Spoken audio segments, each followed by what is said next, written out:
here's my Mealtime Minute. This minute we'll take a look at the protein section of my plate. Protein tends to be the most expensive portion of the plate.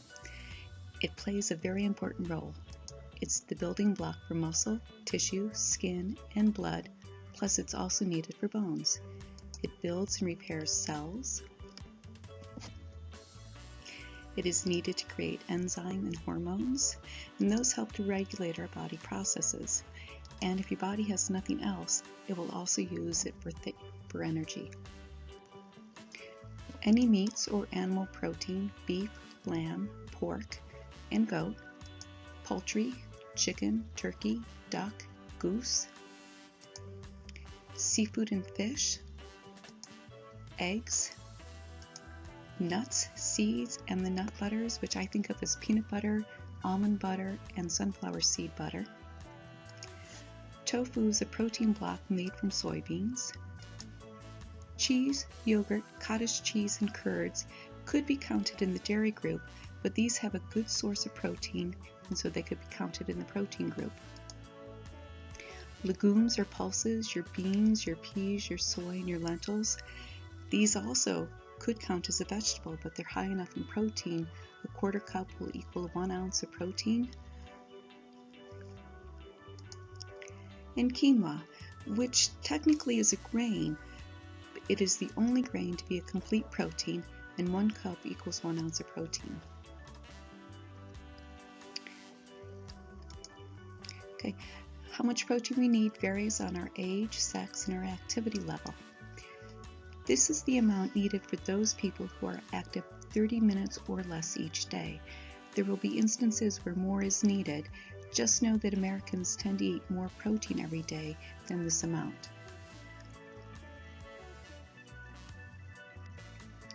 Here are some items to help you easily think of a portion size. My family plays games a lot, and so we're very familiar with a deck of cards, dice, and a ping pong ball. We don't golf, so that's not as common for us, but we all use a computer mouse, and we each have an egg a couple of times a week. So these are just easy sizes that we're very familiar with that works for us.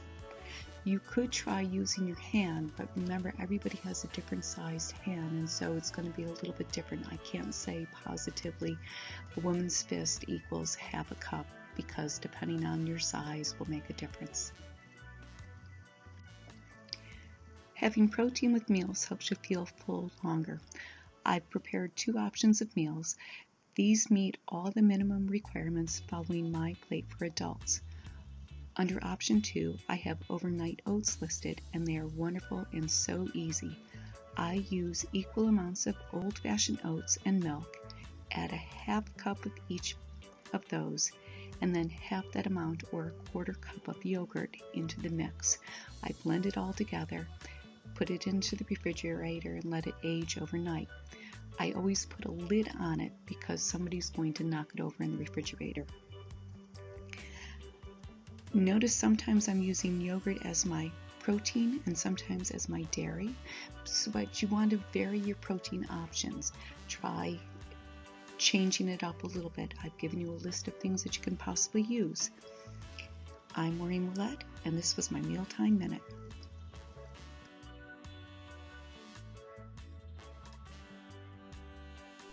Before we start with the actual meal, I'm just going to turn the oven to 350 so this process will go a lot quicker. Welcome back, everyone.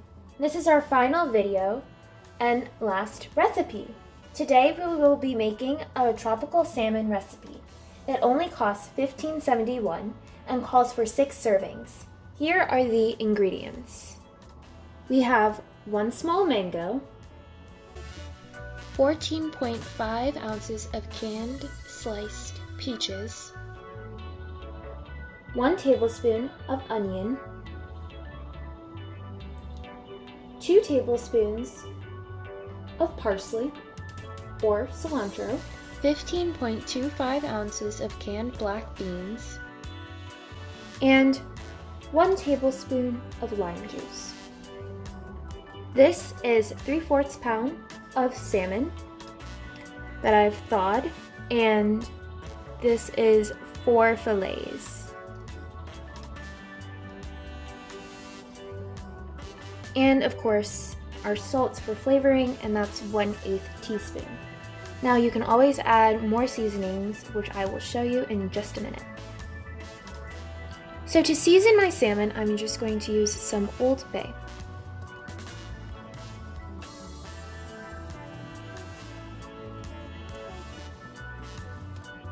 I'm going to make sure it's evenly coated. Because my Old Bay did have sodium in it, I will not be adding the salt. But if you're going to season your salmon a different way, feel free to add salt, but generously. And make sure to check the back on the nutrition facts to see how much salt there is in your seasoning. Now it's time to place the salmon on the baking sheet. First, I'm going to cover it with some foil.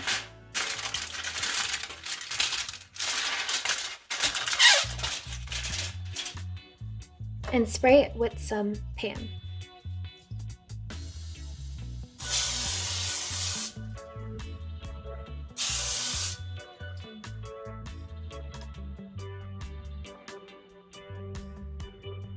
Now that the salmon is all placed, we can now put it in the oven. I will be cooking this for 15 minutes or until the inside of the salmon is no longer pink. So now we're going to chop the mango first. So our mango is all chopped. I've just drained the peaches and now we're going to chop them. Now we're going to tackle the onion. With about this much onion we're going to chop. I finished chopping the onion and now it's just time to add them all together, including the black beans and the lime juice. First I added the peaches, mangoes, cilantro, onion. Now we're going to squeeze the limes.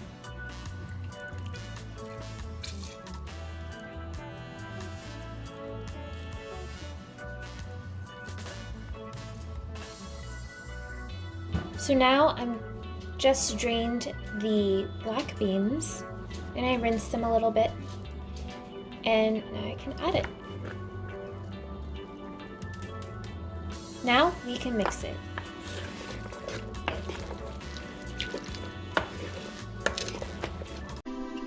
It's Q&A time! Our question today is from Devin. Devin, what would you like to ask today? Should I wash my meat? This is an ongoing debate. A lot of people like to clean their meat as a way to get rid of the gamey taste, or clean it of its bacteria. But according to the CDC, washing your meat in your sink can spread bacteria around your kitchen and should be avoided. If you want to get the gamey taste out of your meat, squeeze some lemon, and or pour vinegar over the meat to get rid of the taste. Speaking of reducing cross-contamination, it's always good to make sure your meat has its very own cutting board, separate from your veggies or fruit board. You wouldn't want to accidentally get salmonella from veggies by cutting where your meat had just been. It's just not worth the risk. Now our salsa is all done. There goes the timer. Okay, so now our salmon is all done and it looks like this. Now let's plate it. Here we go, folks.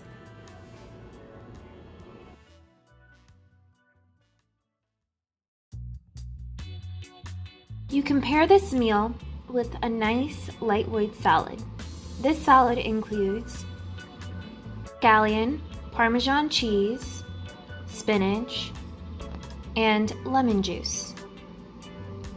It's pretty simple and tastes delicious. Well, that concludes our time together. I'd like to finish off by saying carpe diem, good luck, I have faith in your abilities. If you fail, well, try again. What makes cooking enjoyable is not only the final results, but it's the journey. If you practice, you will see results. You will hit rough patches, but your passion will help you overcome the frustrating moments. Whether it's through thinking of it as an art or science or math. Maybe you're inspired by the movie Julie and Julia. But, whatever drives you, just hold that in your heart during those rough patches. I know this might sound kind of cheesy, but it'll create the drive you need to sharpen your skills. Goodbye everyone, and stay safe.